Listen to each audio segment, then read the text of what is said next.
এবার তুমি বলো, তুমি কোথা থেকে এসেছো? আমি সোদপুর থেকে এসেছি, এলবি টাউন থেকে এসেছি। এবার তুমি বলো। আমার নাম সুচিস্মিতা দত্ত। তুমি বলো। তোমার দত্ত।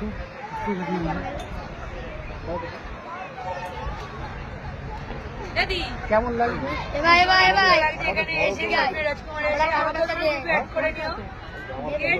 আমার ভীষণ ভালো লাগছে। ইউজার বেশি আমার ফলোয়ার হয়নি, আমাকে যে সম্মানটা দিচ্ছে সেটা ভীষণ খুশি।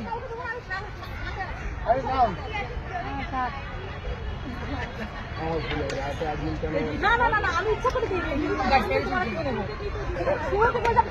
বাচ্চাগুলোকে দেবেন। পারবে না পুরো আসো, বাচ্চাকে দেখ না। কলেজে কোথায় গেল?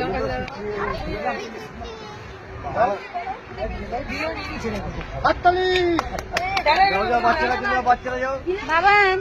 খুব আনন্দ হচ্ছে আমার এসে, লম্বা করে গেলো, লম্বা করে গেলো। আমার খুব আনন্দ হচ্ছে এখানে এসে। আমি যেহেতু ছোট ফলোয়ার্স আমার, যাই হোক আস্তে আস্তে বাড়বে আমার, কিন্তু এখানে এসে যা সম্মান পেলাম আরো শক্তি বেড়ে গেল, আরো ভালো করে করতে পারবো আমি। ঠিক আছে।